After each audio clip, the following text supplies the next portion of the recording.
Hey, Kinnear. Oh, hello again, sir. Oh, you are kind. Thank you for bringing me these materials. I'll be cooking up a batch of adhesive in no time. Glad to be of service. You let me know when your machine's ready for your maiden voyage. Oh, I will indeed, sir. I'd like witnesses to the glory of man soaring through the air like an eagle. An eagle, sir! Oh, my name's not Charles Kinnear. Oh, incredible. Simply incredible.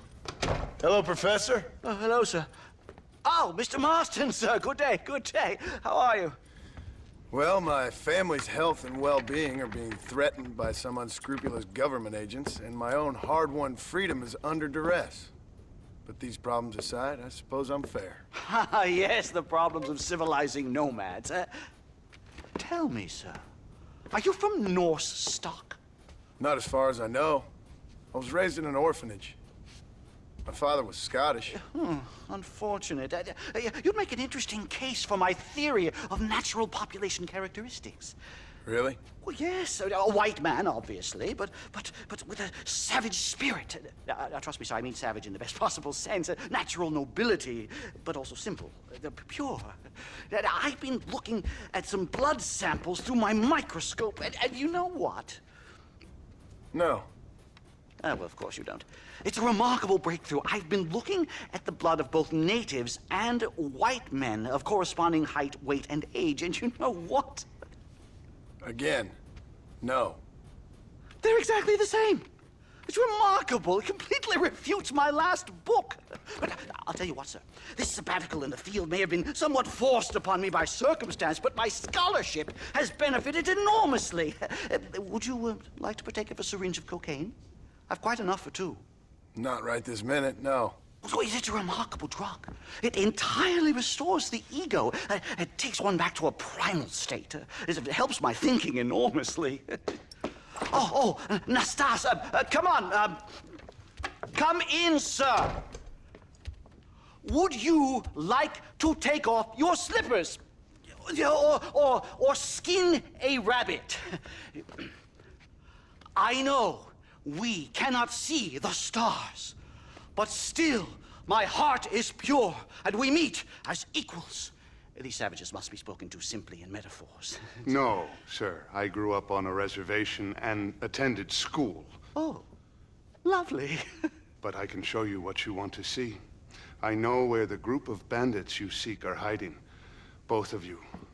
Vanderlyn has attracted a following of young men on the reservation. They are turning to bad things. The savage heart cannot be conventionally civilized. I was right all along. Where's Dutch Vanderlyn based? In the hills, in Cochene. Let's go. I know a way there that is not guarded. Marvelous. It's simply marvelous.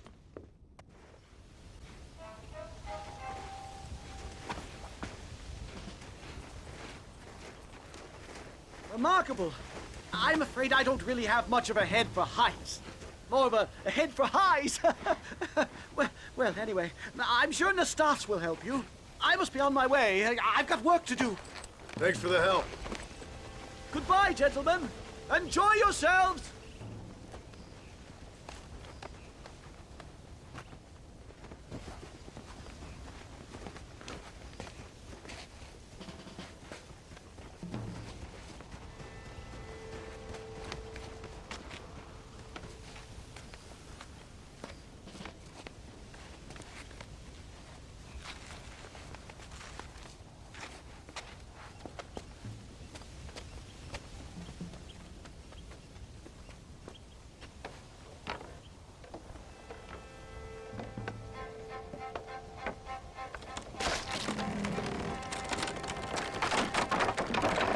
Damn! See if you can find another route, Mr. Marston. I will have a look around.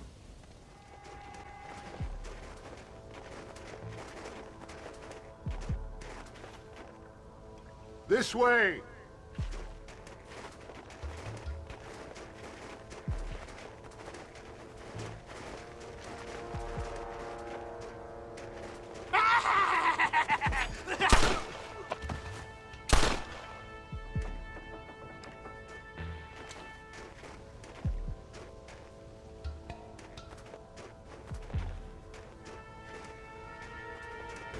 I'm hurt pretty bad. I don't think you should go any further. I'll be fine. But you go ahead. I don't want to slow you down. You sure you're all right? Just need to take it slow. Go on. I'll catch up or see you on the way down.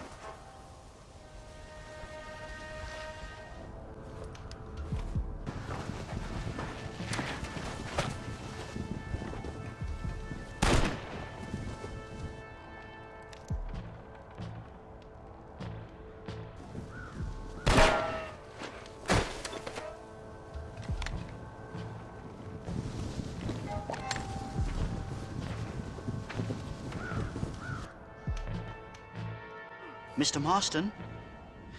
Mr. Marston! Mr. Marston! Here you go, Mr. Marston. Put that stuff away. You banged your head. Nastas and I carried you down. Nastas heard the shots and he hurried up to rescue you, and he carried you down. I improvised an escape plan. I'm more of a planner than a man of action. Thank you, gentlemen. Friends of mine are with Vanderland. We must try to reason with them, sir. Vanderland's gang contains several natives. We must meet with them and try to save them from disaster. My people have already endured many disasters. Before, this was all our land. And now we have brought you civilization. Well, sure, it hasn't been easy, but it hasn't been easy for anyone, Nastas. Why, I knew a man in Yale whose father once shot 18 natives in one afternoon out in Wyoming. Oh, the man was quite traumatized. He took to lying with choir boys. For a wise man, you are a very stupid man, mister. Gentlemen, I'm gonna leave you to figure out right from wrong. You are simple-minded, sir. Thus, I do not blame you for not understanding reason. Then again...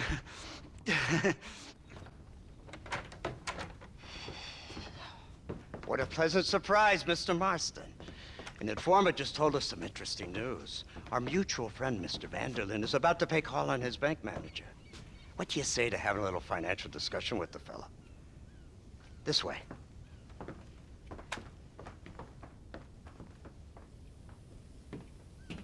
Let's get up on the roof. We'll have a clear shot at them from there.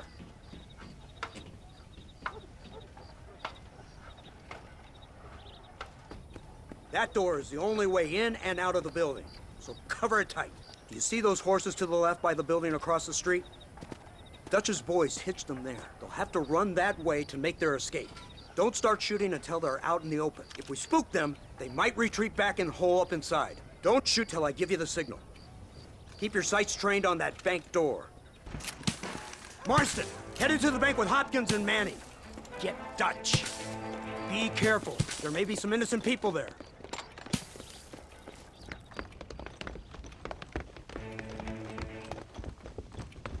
We can take them!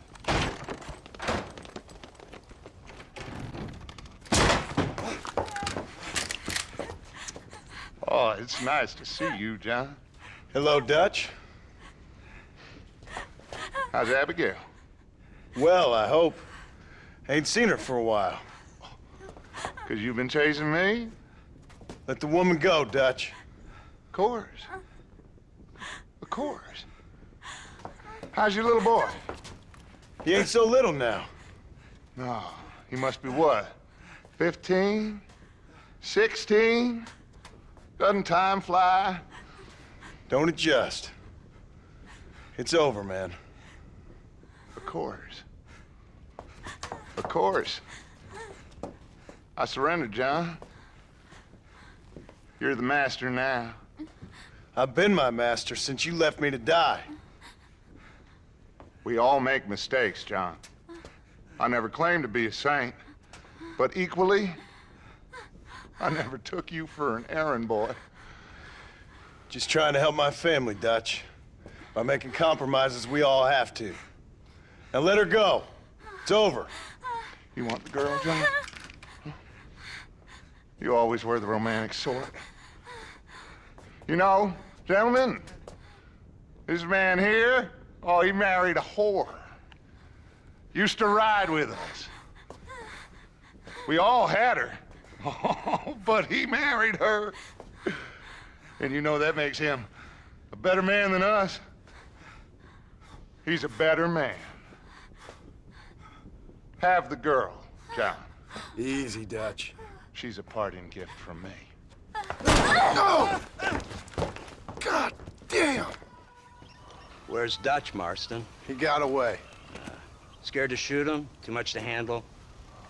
When the opportunity presents itself, I'll put a bullet in him, don't you worry. Won't like myself for doing it, but I'll do it. Ah, good man, good man.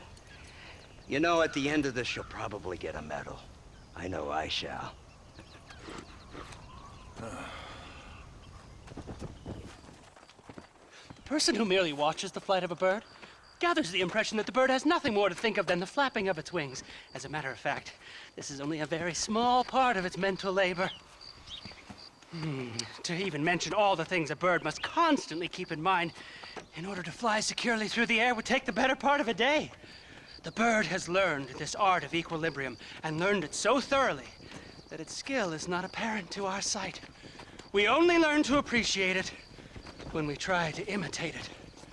And I, Charles Kinnear, will now demonstrate here the miracle of flight. Into the wild blue yonder, Marston.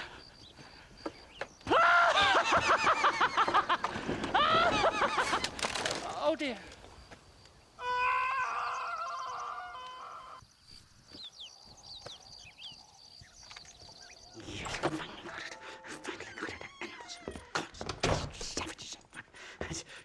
Marston, sir, it's good to see you, old bean. Good to see you. And you too, Professor. Forgive me, I am in a state of remarkable agitation, partly due to standard narcotic impulses, but also due to the fact that I have finally solved the riddle that has tormented my mind these past 8 years. What's that? The nature of the savage soul! What makes some societies great, like ours, and others, yeah, not worse. I would never use a pejorative such as worse, but lesser! Meaning. What makes these beings less human than us?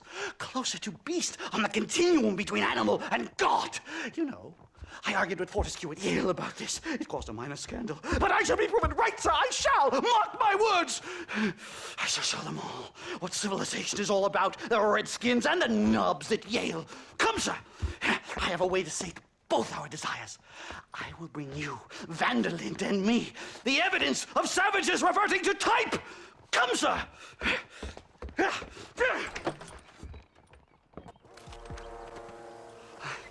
Hello, gentlemen. We come in peace. Those words mean nothing coming from people like you. Look at what you've done to us. Look at us! We live like animals, scrabbling in the dirt. Well, violence isn't the answer. Maybe you live in a different America than we. Men like Vanderlyn will lead you to disaster. I think we've already experienced disaster. The likes which you could only imagine. Put your hands up! We come in peace! Do as he says, Marston. You call this a meeting? Give me your damn weaponry. This is not what we agreed to. You shut your mouth, you treacherous snake! Holy shit, damn it, Dutch! Professor, get down, now!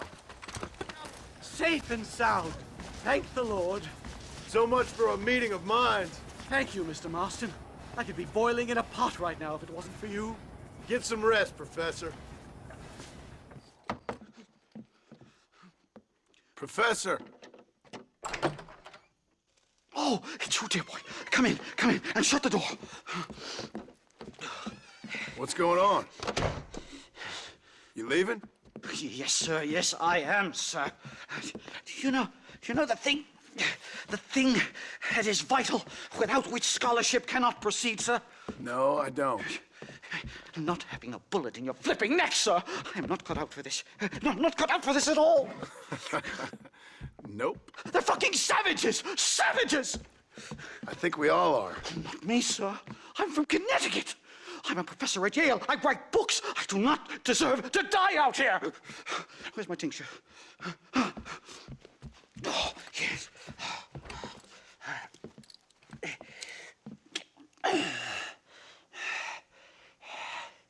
You okay, Professor? Oh, dandy, sir. Just dandy. Oh, great heavens above! Is that you, John? Hello, Dutch.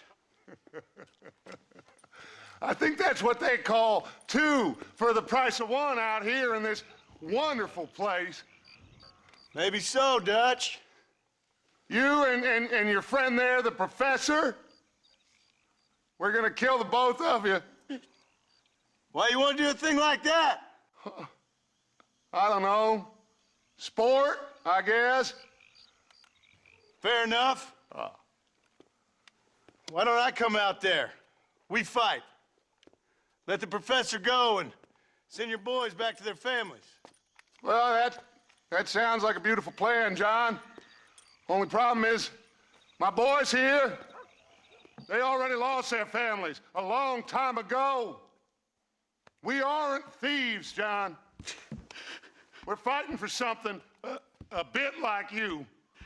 Only we're fighting for an idea, not just for ourselves. That's beautiful, Dutch. You always were a fine speaker. I was.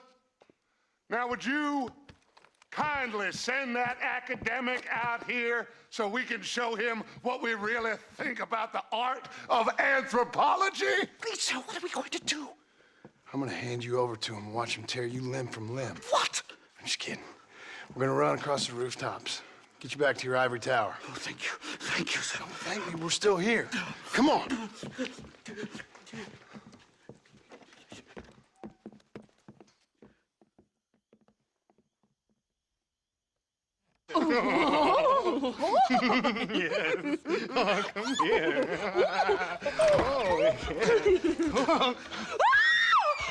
Good day, sir. Madam. Look here, sir. What is the meaning of this outrage? You two stay down and shut up.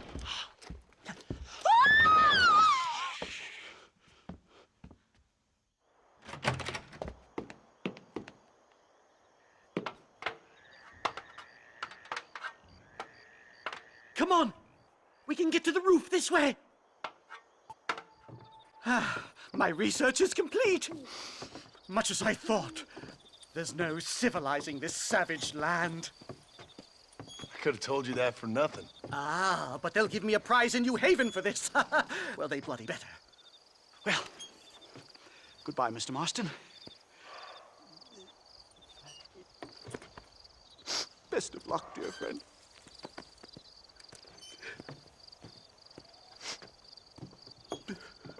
So long, Professor. So long, sir.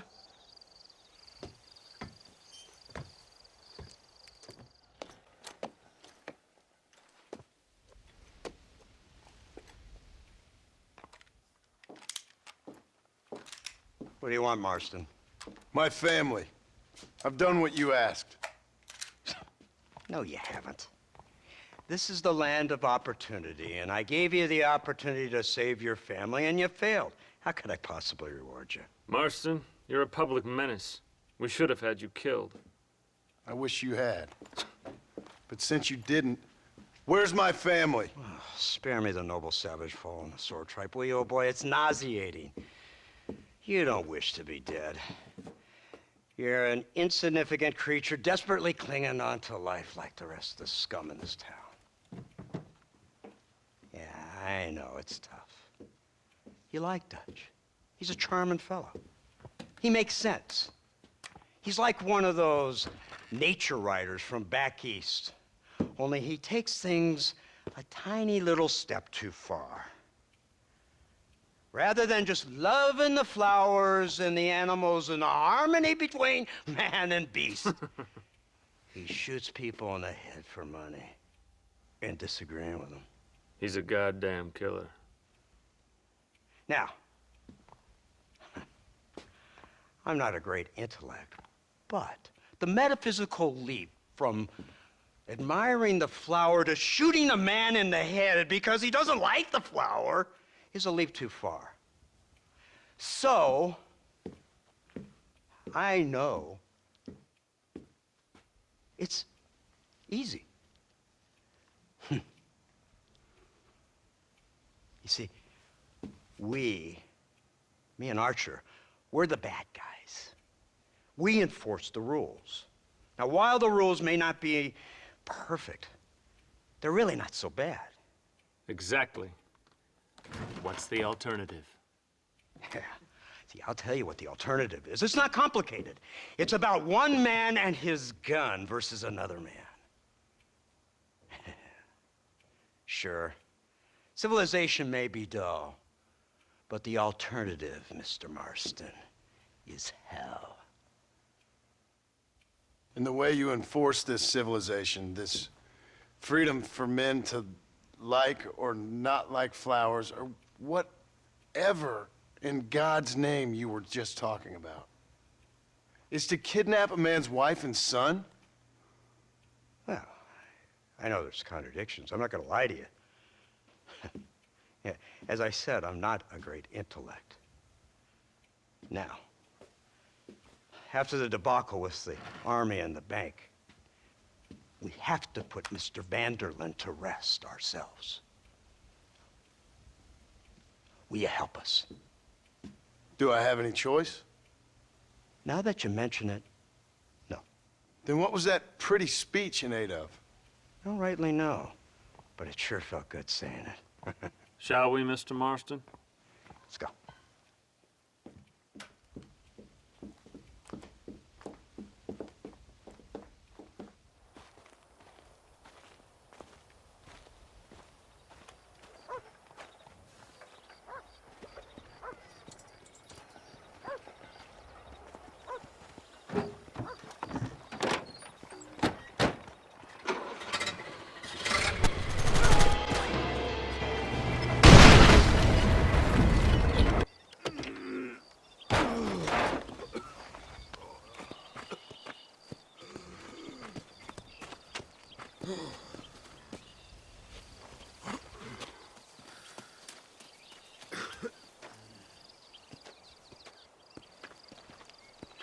Well, Mr. Marston, it seems like your mentor Dutch no longer looks quite so kindly to his student. That man is insane.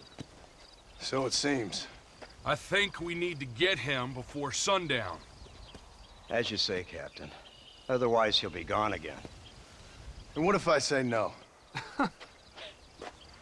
Now, before I shoot you myself, let me just point out the obvious. The one person we have left that can appeal to Mr. Van der Linde is the last person we know who knows him. Your wife. That won't be necessary. Mr. Ross, Captain, let's go.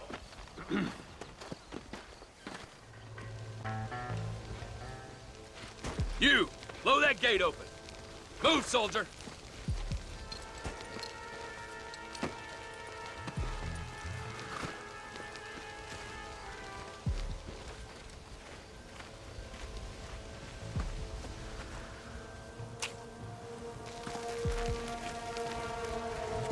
Go! Get down!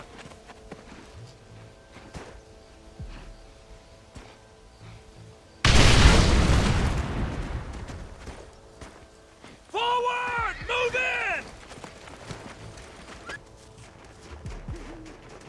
Right, Marston. We'll take 2 men with us. The rest will stay here and take care of the wounded. They'll plant charges at the gate. You and I'll provide the cover fire. You tend to your wounded. I gotta face Dutch alone. Looks like it's me and you, John. You should have stayed at home. I don't have a choice! Son of a bitch! God damn it!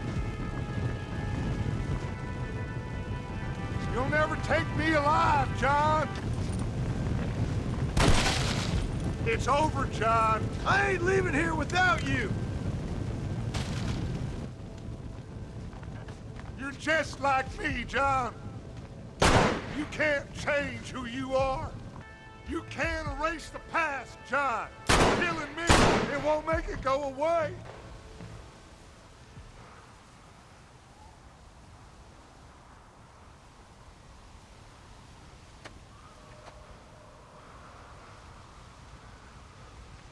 Hello again, John. Hello, Dutch. We gotta stop meeting like this. Sure. I got a plan, John. You always got a plan, Dutch. This is a good one. I don't doubt it. We can't always fight nature, John. We can't fight change. Can't fight gravity. We can't fight nothing. My whole life, all I ever did was fight.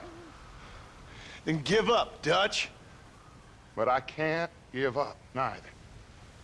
I can't fight my own nature. That's a paradox, John. You see? Then I have to shoot you. When I'm gone, they'll just find another monster. They have to. Because they have to justify their wages. That's their business.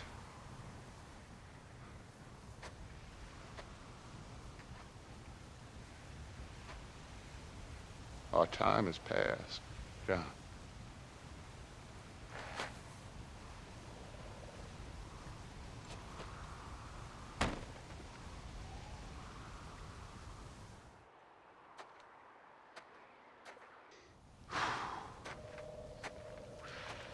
So at the end, you didn't have the guts to shoot him. The man's dead, Ross. Sure. Can I see your gun?